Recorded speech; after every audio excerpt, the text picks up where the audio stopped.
Hello team, welcome to another ATP Geopolitics video with myself, Jonathan MSP. So Ukraine War News Update, first part thereof for the 16th of July 2024. Tough day today. I'm not in a good place really. I fear for the future of democracy and the future of global security actually. It's tough. Anyway, we'll leave politics aside for a second and go straight to the Ukrainian general staff figures for the Russian losses for the day before. All the usual caveats apply. You can find them in the description to the video below. We have 1,110 personnel lost, 13 tanks, 36 armoured personnel vehicles and 44 artillery systems. 13 tanks is a little bit above average. Armoured personnel vehicles about double average, and likewise for the artillery system, sort of 2.5 times average. Yeah, so pretty good day for the Ukrainians in terms of attriting Russian materiel. Personnel losses are about where we would expect them. 57 vehicles and fuel tanks and 8 pieces of special equipment. For those very high numbers in the vehicles and fuel tanks, that's actually kind of where we'd expect it, just always high numbers in that category. So those are the Ukrainian general staff figures. We have two Andrew Perpetual loss lists, one from yesterday and one from just recently. So we'll look at, first of all, if you take out the decoys and unknowns, then that's probably a 2-to-1 loss ratio of Russian to Ukrainian losses. 30 combat vehicles, taking some level of damage for the Russians, and for the Ukrainians 12 combat vehicles, so that's slightly better statistics for the Ukrainians there. You might argue those are the more meaningful vehicles. Unfortunately for the Ukrainians, they've lost another radar there, AN-TPQ-50, a couple of engineering vehicles, and then as we come down, the usual sort of howitzers, unrecognized tanks there. We have in the infantry fighting vehicle 5 infantry fighting vehicles, 4 of which are Bradleys, 3 taken out by night vision drones. So obviously night vision drones doing a heck of a job there. We've also got Lancets featuring, so just in the first 20 or so, there's 5 Lancets. Then we come down to all these decoys, the ones that have missed and hit trees. Another bunch of Lancets there. They are using Lancets and Krasnopols, laser guided munitions there for the engineering vehicles to great effect, it appears. So quite a number of Bradleys on the one hand worrying, on the other hand it means that they are using them, and they are using them because they're decent, or they're using them because they've run out of other stuff. So either choice is valid. Then we go to the Russian losses and some electronic warfare equipment, a couple of Grads thrown in there as multiple launch rocket systems. Or I'm not sure about the 9K55-1 Grad 1. It's not the usual BM-21 Grad. So anyway, most of the combat equipment is destroyed or abandoned. So that's good news for the Ukrainians, whereas for the Ukrainians, more of their kit is damaged as opposed to destroyed. So if you look at the tanks and IFVs and APCs, 100% of that was destroyed or abandoned. Okay, in terms of the tanks, we have T-80BVs, a large number of those, and a few other tank variants, quite a few BMP 1s, 2s and 3s, MTLBs, Desert Cross 1000-3, those are the golf buggies, and the usual sort of civilian stuff, although not so much civilian equipment thrown in that list today. So I would say good for the Ukrainians there. Quite a lot more combat equipment of the Russians lost, although the Ukrainians did lose a radar. And when we go on to today's stats, we can see it's pretty much 1 for 1 there, not what the Ukrainians would want at all in terms of the ratio. And the Ukrainians have lost.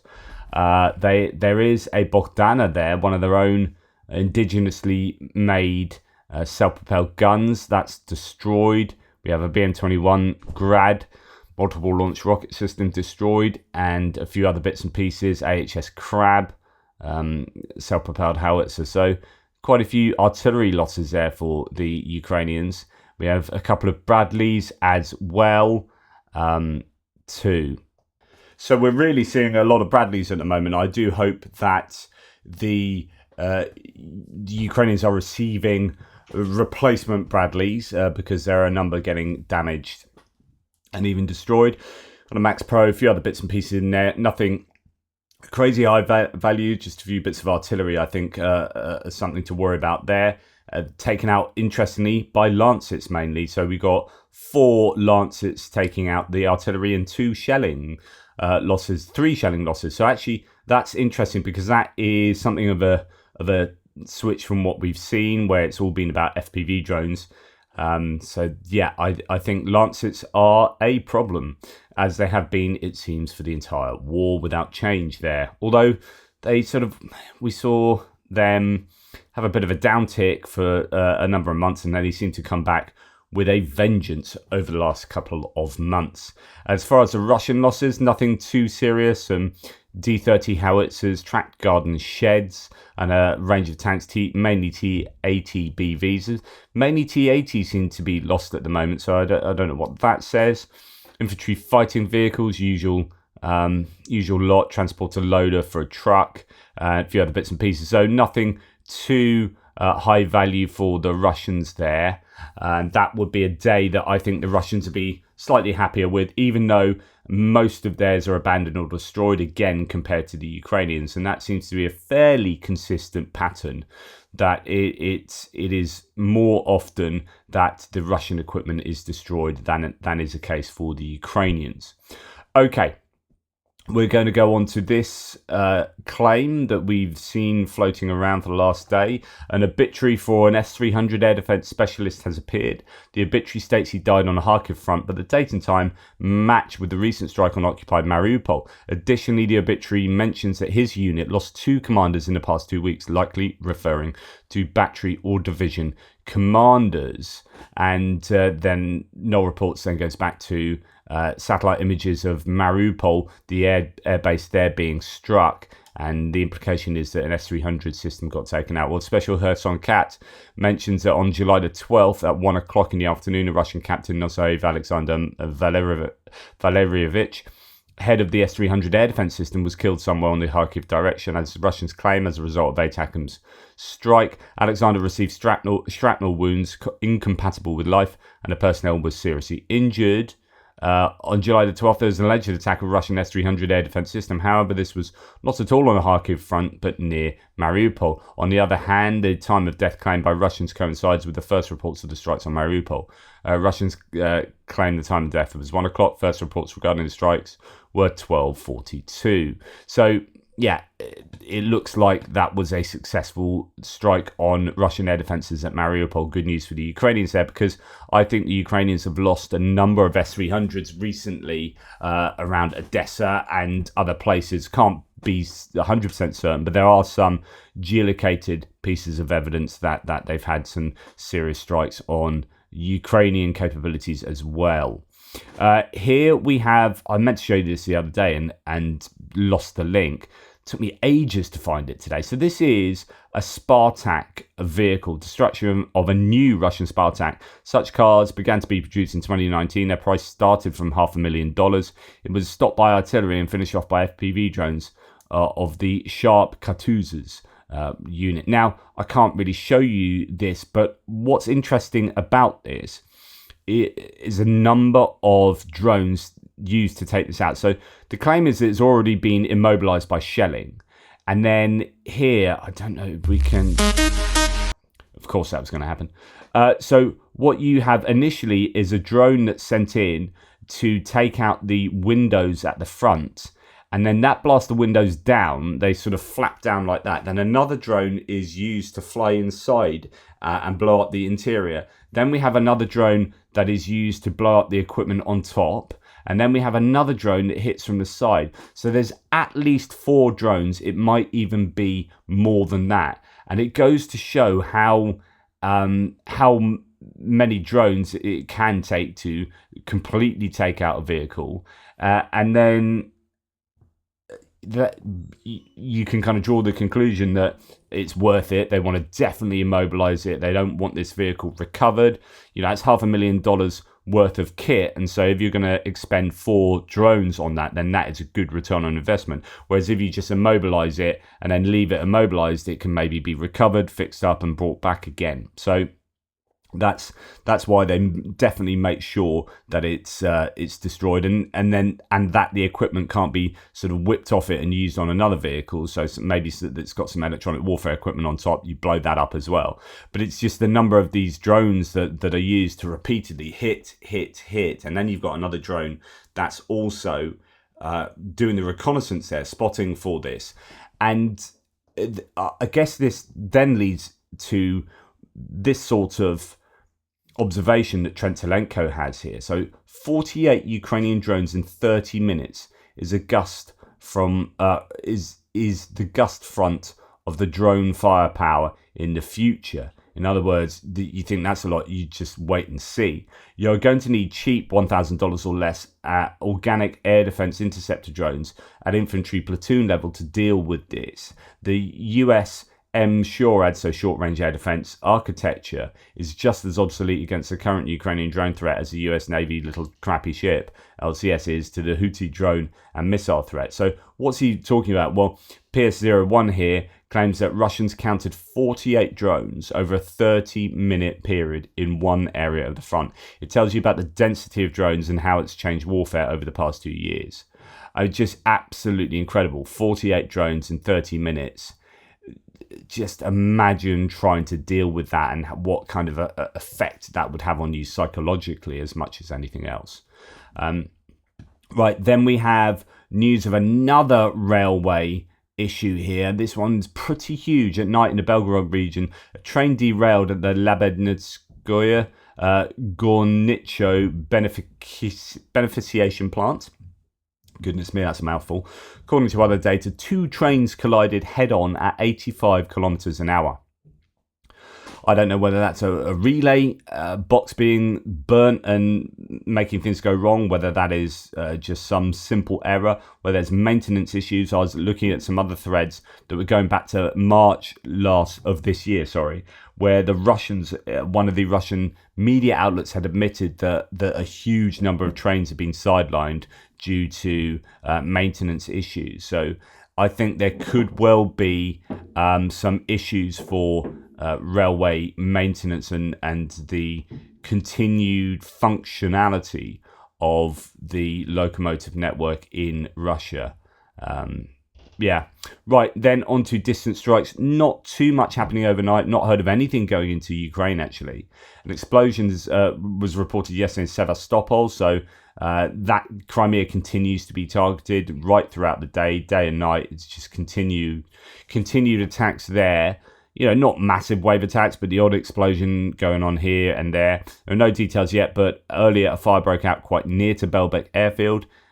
It was assumed it was just a grass fire. And second time today, Mariupol reports explosions, so Mariupol being targeted a number of times yesterday. Russia's Z channel saying that air defense is working, but flames are seen on the ground, and car alarms are blaring in the occupied city. And then quite a lot of chatter about in the Kursk region, a low voltage equipment factory is on fire after drone attacks. So this is a factory making, I think, electronic equipment or something. So obviously making components for weaponry or something to do with the war, targeted purposefully there. And that's really the highlight of the activity that happened with distance strikes. Now, War Vehicle Tracker talking about how Russian forces seem to have hit an airport in Odessa. It seems the target were airframes. Starts by saying possibly a Yak-52 and a one-way attack drones and hangars. Claims that one of the planes is, or one of the targets was this Yak aeroplane. So the Yak is a propeller-driven plane that's been used to take out drones with the person in the back there.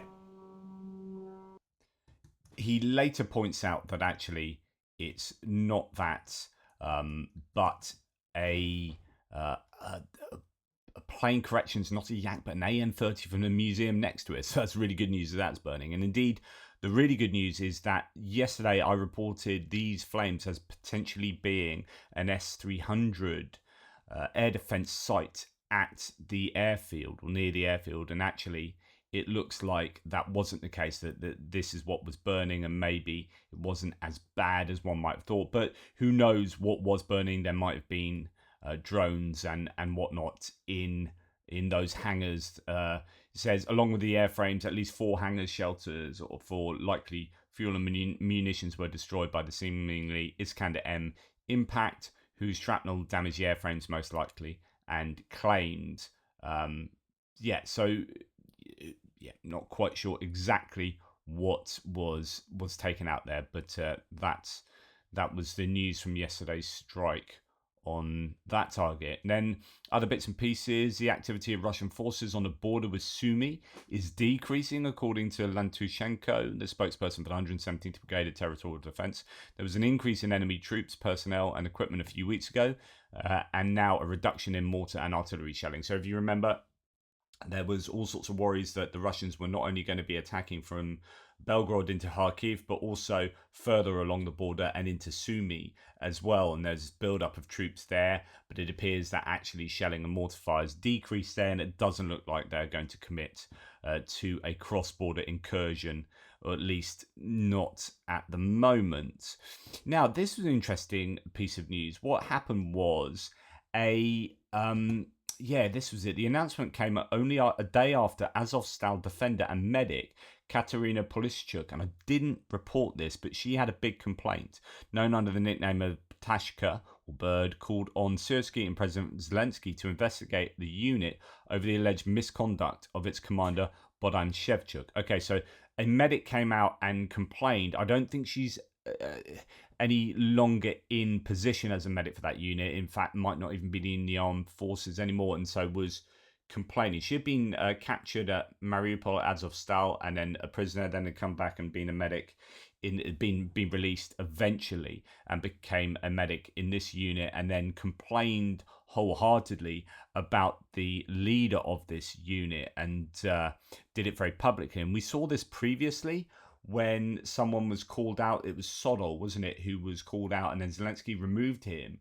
really shortly after that was publicly announced by one of I think it was the chief of staff of the Azov, something like that, or the press officer or something. And then Zelensky acted really quickly on this. Well, the same kind of thing has happened here.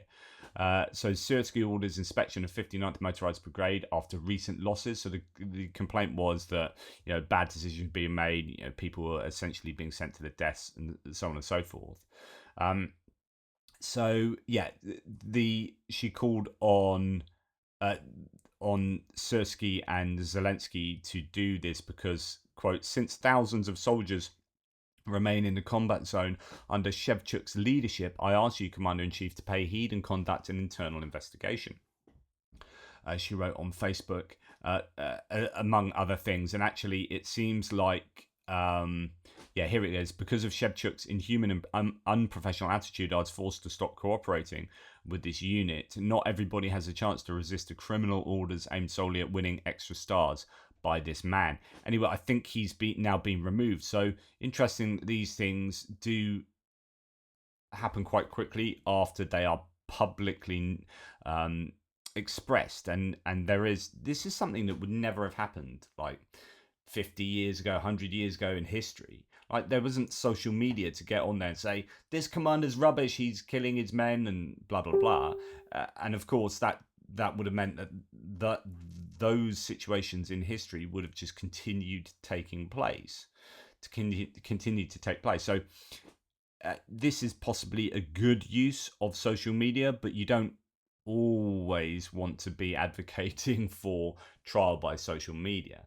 But anyway, I expect, if it calls on an investigation where you can actually go and look into things rather than just take immediate action after someone complains on Facebook, then I assume the right eventuality will come about. Commander-in-Chief of Ukraine's Armed Forces, Syrsky, ordered an inspection of the 59th Separate Motorized Brigade, Yakiv Hantyuk, due to the unit's recent losses. And I think, has the guy been removed? I don't know at the moment. Right, this did the rounds over the last couple of days. Quote, the last patrol ship of the Russian Black Sea Fleet is leaving Ukrainian Crimea right now. Remember this day, said Navy spokesman Platenchuk yesterday. This was early yesterday. I know this is reported then, but this found its way into Ukraine later as well. Talk about how this is actually really significant. So Sevastopol and Crimea has stopped being the Russian Black Sea Fleet's headquarters. They've removed all of their military, all of their naval ships from Crimea and have sent them elsewhere. They are using Novorossiysk and then this new port in Abkhazia on the Georgian coast that they have stolen off the Georgians, and they're building a new alternative to Sevastopol there, I guess. And then finally, the former president of Russia, Medvedev, referring to some alleged killing of prisoners by Ukrainians, calls for the killing of all Ukrainians. The guy is undoubtedly inspired by Trump's nomination for the US presidency. The Freak Festival is officially open. And it's stuff like this where you look at like Trump and JD Vance and think, okay, they are going to just absolutely call for Russian appeasement for Ukraine to be forced into negotiations. And who with people like this?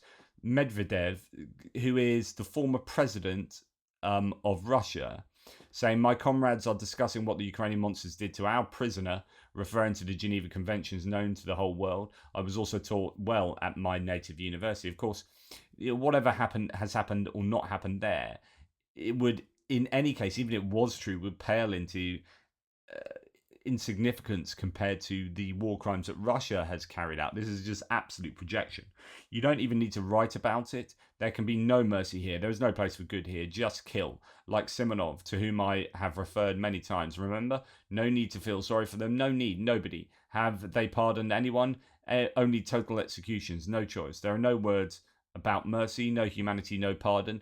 They have no right to life. Execute, execute, and execute. This is the right of war for the enemy. So kill at least one. So kill him quickly. How many times will you see him? So kill so many times and kill him, he says. The Russians, the way they treat prisoners, and when they are exchanged, you get these malnourished, skeletal human beings, barely human beings, returned to Ukraine, and the Ukrainians return Russians who are healthy and who've been looked after well and have had a chance to phone their families anyway. It's just absolutely disgraceful, this kind of rhetoric. And that's who it appears the President GOP team want to do negotiations with. I mean, it just blows my mind. Anyway, that's enough from me. Thanks for watching. Take care. Speak soon. Toodle pips.